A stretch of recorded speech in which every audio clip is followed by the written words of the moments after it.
Olá! Nesse vídeo eu gostaria de refutar o pastor Marcos Graconato.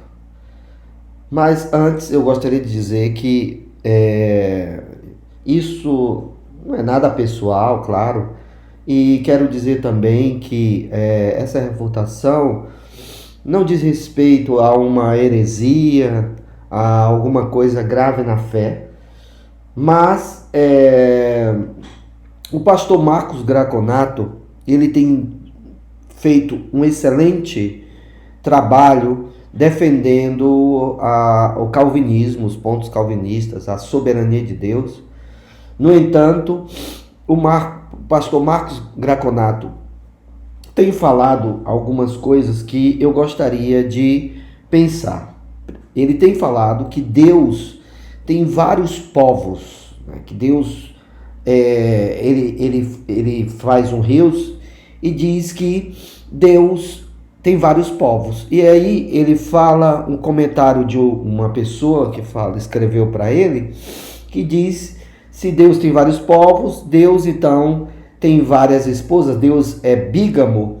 Aí ele diz: não, mas como é que pode um negócio desse, essa refutação, que Deus não é bígamo? Você não pode levar ao pé da letra o que é essa figura de linguagem, porque se levarmos ao pé da letra, nós vamos dizer que Deus era divorciado, porque Israel foi deixado e veio a igreja.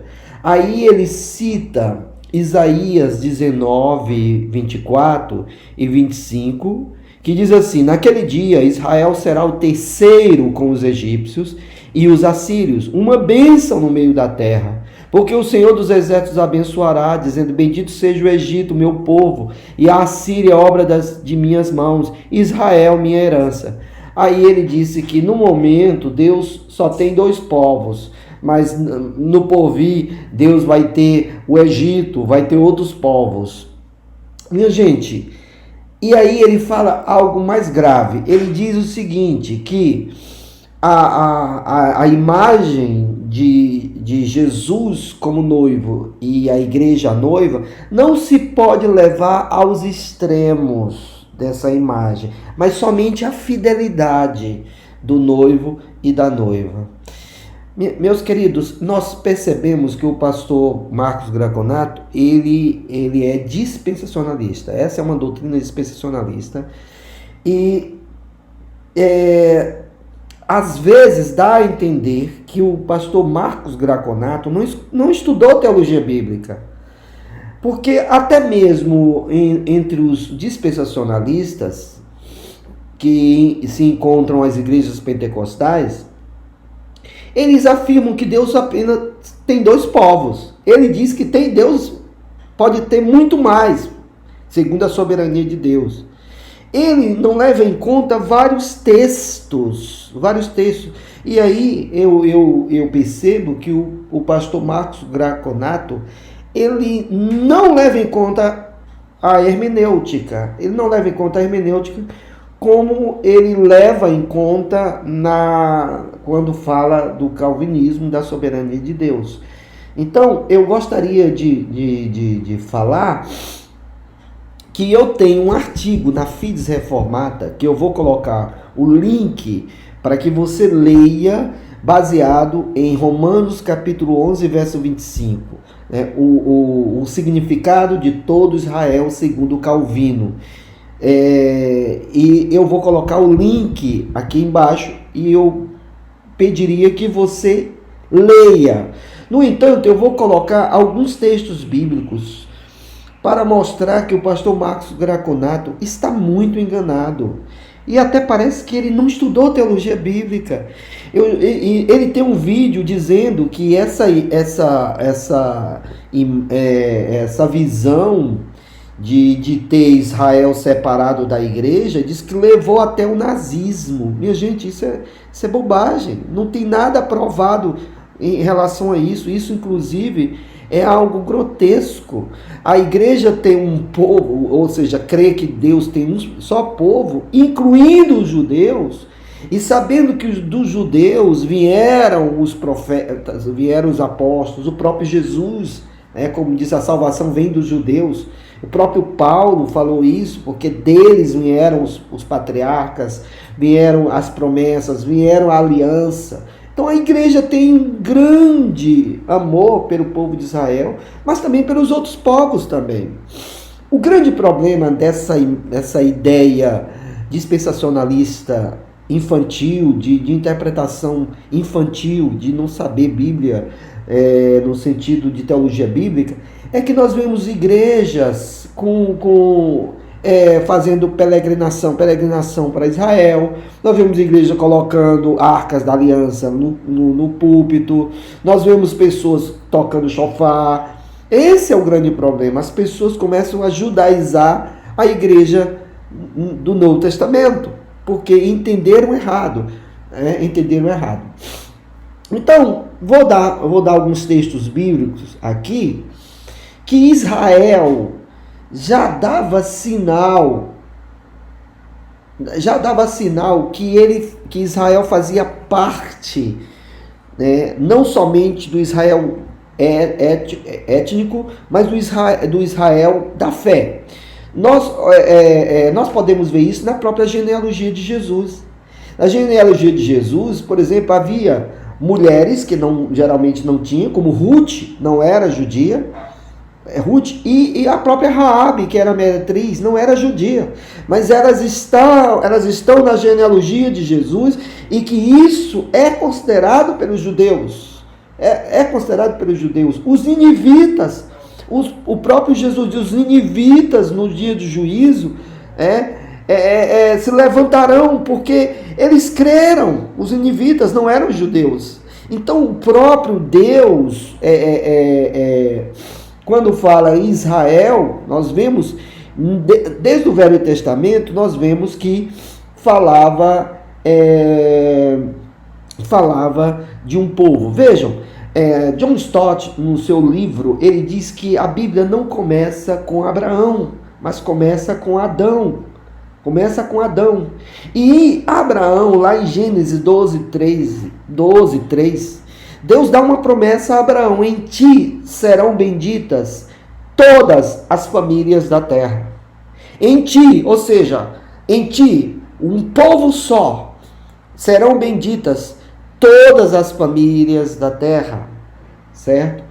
Nós vemos isso, Paulo, interpretar isso de uma forma mais clara no Novo Testamento. Nós vamos começar lendo 1 Coríntios capítulo 12 e o verso 12 em diante. Diz assim, Paulo aos Coríntios 12, ele diz: porque assim como o corpo é um e tem muitos membros, e todos os membros constituem um só corpo, assim também com respeito a Cristo.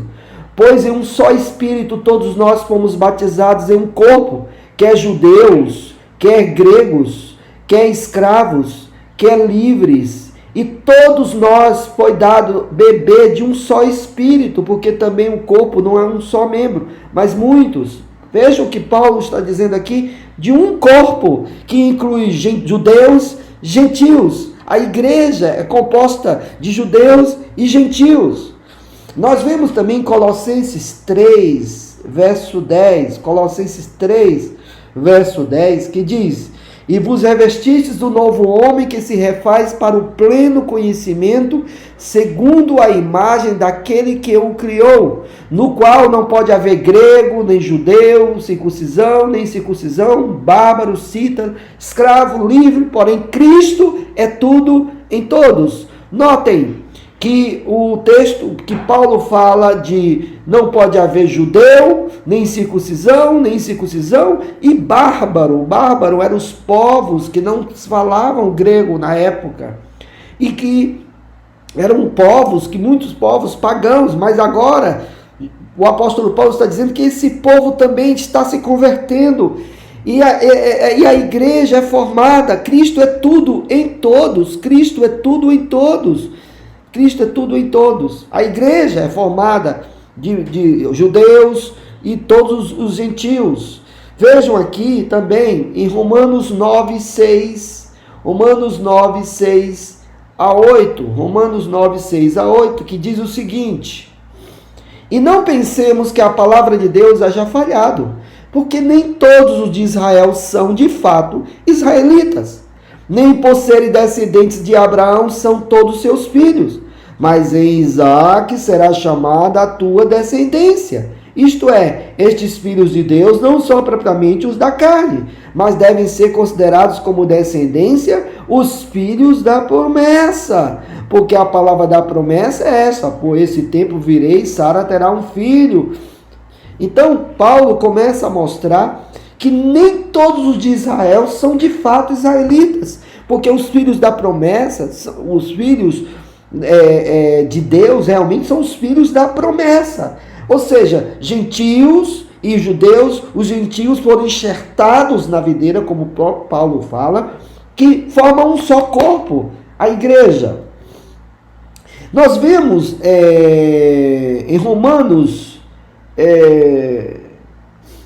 vejam bem, em Romanos 9, 23, vamos a Romanos 9, 23, ainda no capítulo 9, verso 23, que diz assim, a fim de que também desse a conhecer as riquezas da sua glória, em vasos de misericórdia, que para a glória preparou de antemão, os quais somos nós, a quem também chamou, não só dentre os judeus, mas também dentre os gentios. Assim como também diz Oséias: chamarei povo meu ao que não era meu povo, e amada a que não era amada. E no lugar em que se lhe disse: vós não sois meu povo, ali mesmo serão chamados filhos do Deus vivo. Vejam bem, mas relativamente a Israel, dele clama Isaías: ainda que o número dos filhos de Israel seja como a areia do mar, o remanescente é que será salvo. Notem, vejam o que diz aqui esse texto que Paulo cita, que é Oséias capítulo 1, verso 10, que diz assim: todavia o número dos filhos de Israel será como a areia do mar, que se não pode medir nem contar, e acontecerá que no lugar onde se lhe dizia: vós não sois meu povo, se lhes dirá: vós sois filhos do Deus vivo. Os filhos de Judá e os filhos de Israel se congregarão e constituirão sobre si uma só cabeça. Notem, eram chamados que não eram o seu povo, eles agora seriam filhos de Judá. Eles agora faziam parte do povo de Israel. Fariam parte do povo de Israel. E para completar, Romanos 9, 23, que diz, Romanos 11, 25, que diz o seguinte: porque não quero, irmãos, que ignoreis esse mistério, para que não sejais presumidos em vós mesmos, que veio endurecimento em parte a Israel, até que haja entrado a plenitude dos gentios. E assim todo Israel será salvo, como está escrito: virá de Sião o libertador, e ele apartará de Jacó as impiedades. Olha só, vejam o que Paulo está dizendo, que até que haja a plenitude dos gentios, a salvação de todos os gentios, aí sim todo Israel será salvo. Todo Israel, esse todo Israel é inclusão de judeus e gentios, Aí alguém vai dizer o seguinte: mas isso não pode, porque Israel, no verso anterior, tem o significado de povo étnico, e o segundo Israel ali não pode ser simbólico à igreja, mas não é simbólico o segundo. O texto está dizendo da mesma forma que Paulo falou: nem todos os de Israel são de fato, no texto original grego, de Israel.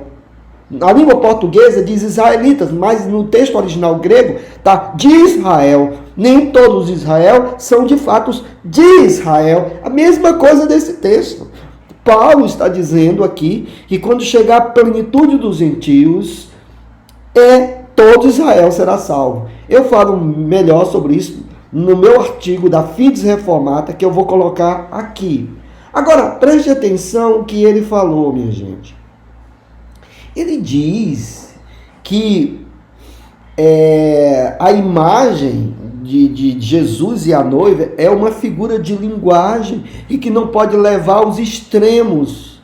Ô pastor, que erro gravíssimo de hermenêutica, pastor. Pastor, isso não é uma figura de linguagem. É o modelo. O modelo do casal, do casal é Cristo e a sua igreja. É o modelo. Não é uma figura de linguagem, não, pastor.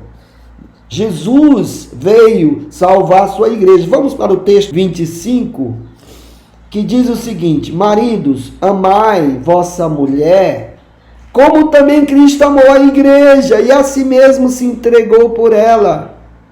Notem, vem, aqui no verso 31, eis porque deixará o homem a seu pai e a sua mãe, e se unirá a sua mulher, e se tornarão os dois uma só carne. Está falando também da monogamia. Usou o texto lá de Gênesis, portanto, deixará o homem seu pai e sua mãe, e se unirá a sua mulher. Não está falando de monogamia, sim. Jesus é o exemplo, Jesus e a noiva é o exemplo para todo casal, e tem que levar aos extremos esse modelo. Pastor, tem que aprender mais, pastor, hermenêutica. Aí, veja o verso 32. No verso 32, grande é este mistério, mas eu me refiro a Cristo e à igreja. Todo casal tem que levar ao extremo o que Jesus e a sua igreja é. Paulo diz: maridos, amai as suas mulheres assim como Cristo amou a sua igreja e se entregou por ela. Mulheres, sede submissas aos seus maridos assim como a Cristo. E o pastor dizer que isso é uma figura de linguagem. Há uma diferença entre figura de linguagem e modelo. O modelo verdadeiro é exatamente Cristo e a igreja. E o casal, ou seja, o homem e mulher, segundo o que Deus revelou, é exatamente segundo esse modelo. Agora, ele diz, não, mas aí Deus se divorciaria, porque ele escolheu Israel e agora é a igreja. A cabecinha do pastor, ele entende que Deus teve um plano B. Ele fala tanto da soberania de Deus, porque quem acredita que Deus escolheu depois a igreja, é quem acredita que Deus tem um plano B, e ele acredita na soberania de Deus, e não crê que Deus tem um povo. Deus não escolheu a igreja por um lapso, pastor. Aí o povo de Israel é a continuidade. Jesus era judeu, os apóstolos eram judeus, os escritores da Bíblia eram judeus, a igreja no início era judia e formaram um só povo, um só povo. Lá em Apocalipse, povos de todas as línguas, raças e nação, formando um só povo. Quanto ao texto que o pastor falou de Isaías 19, é exatamente o que Paulo interpretou. Os gentios seriam o povo do Senhor, mas haveria um só povo.